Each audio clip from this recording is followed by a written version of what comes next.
এবং বাংলা শিল্পী পক্ষ সবাইকে রক্ত জবা শুভেচ্ছা। এবং বাংলা পক্ষই পারে এইভাবে একটা প্রতিবাদ করতে। এবং যেখানে যেখানে দেখছেন যিনি কাঁদছেন তিনি আমার মা, আমাদের সবার মা, তিনি আপনাদের সবার মা। প্রতিবাদটা সেই জায়গা থেকে শুরু হবে। আমরা কোনো মাকে আর কাঁদতে দেব না। আমরা সেই বাঙালি সন্তান, আজকে শপথ নিলাম এরপরে আমরা কোনো মাকে আর কাঁদতে দেব না। এরকমই একটা কান্নার ছোট্ট একটা দৃশ্যায়ন, ফিরে আসা, শাহরিয়ার দা লিখেছেন। এবং শাহরিয়ার দা, প্রবাল দা, সঞ্চয়িতা এবং সবাইকে কিছু বলার নেই। এবং এই এমন একটা জায়গায় আমরা আজকে এই অনুষ্ঠানটা করছি, জানি না এই অনুষ্ঠান আমরা ঠিক হবে কিনা, প্রতিবাদটা করছি। এখানে প্রবাহ মিত্র মানে আমার ছেলে নাটকের হাতে খড়ি, এবং এখনো এই জায়গায় দাঁড়িয়ে প্রত্যেক দিন এই ফ্লোরে উপরে ফ্লোরগুলোতে নাটকের ক্লাস শেখানো হয়, নাচ শেখানো হয়, গান শেখানো হয়। একটু আগেও ক্লাস চলছিল।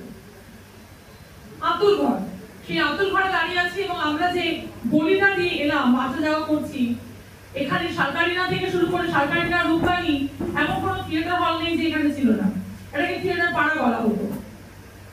এবং এখানে সেই গণ্যমান্য ব্যক্তিদের আনাগোনা।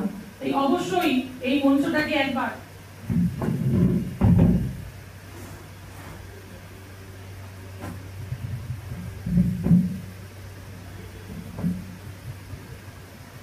শুরু করছি। ফিরে আসা,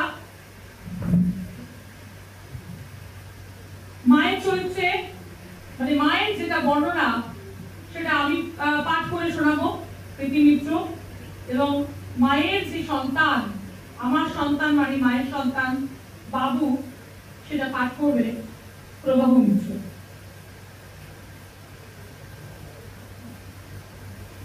ঘরের ভিতরের একটা দৃশ্য।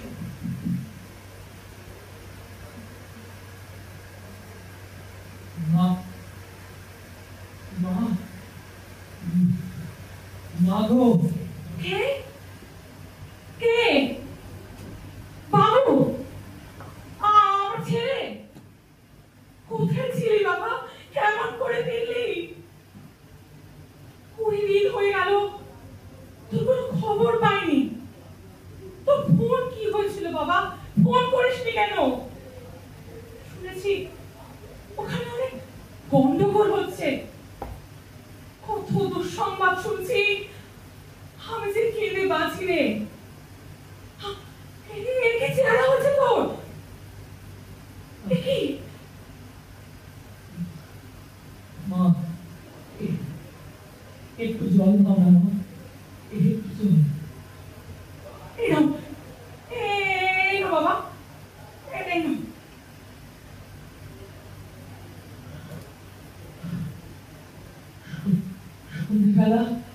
সন্ধ্যেবেলা এসে ওরা আমাদের টেনে নিয়ে গেল, মারলো, প্রচন্ড মারলো। শুয়ে শুয়ে কেঁদেছি মা। পুলিশের লকআপে 10 দিন অত্যাচার সহ্য করেছি। 10 দিন যেন 10টা যুগ মা। কেন বাবা? তোদের অপরাধটা কি? হাতে পায়ের পাতায় এরকম কাল সেটে না বাবা গিলবাঠারা এমন করে কাউকে মারে? আমার বুক ফেটে যাচ্ছিল রে। শেষ 1 সপ্তাহ আমি ঘুমোতে পারিনি, খাবার গলায় নাম ছিল না। মানুষ এত নিষ্ঠুর হতে পারে? ওরা আমাদের থানায় ধরে নিয়ে গিয়ে বললো, তুম সব বাংলাদেশি হো। আমি হিন্দি জানি না, ভালো করে বলতেও পারি না, তাই বাংলায় বললাম, স্যার আমরা বাংলাদেশি নই। আমাদের মুখে বাংলায় উত্তর শুনে ওরা আরো খেপে গেল। কাগজপত্র, ফোন সব কেড়ে নিয়ে লকআপে ঢুকিয়ে দিল। সেখানে দুবেলা মাটিতে ফেলে আমাদের লাথি খুশি মারতো আর আর বলতো স্বীকার কর তোরা বাংলাদেশী। আমি ভেবেছিলাম হয়তো আর বাঁচবো না, আর জীবনে হয়তো তোমাকে দেখতে পাবো না মা, আর জীবনে হয়তো কোনোদিন আমার এই এই ঘরটায় ফিরতে পারবো না। আর বলিস না মা, আর বলিস না, আমি সহ্য করতে পারছি না।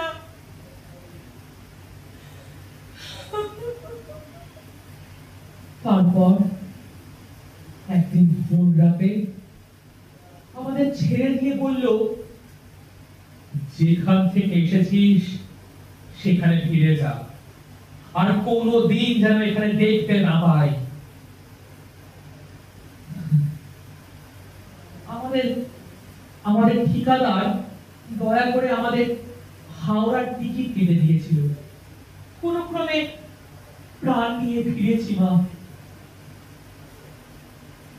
তুই আমার সাহসী ছেলে, বাঙালি কখনো মাথা নোয়ায়নি, তুইও নোয়াবি না, তুই আবার উঠে দাঁড়াবি।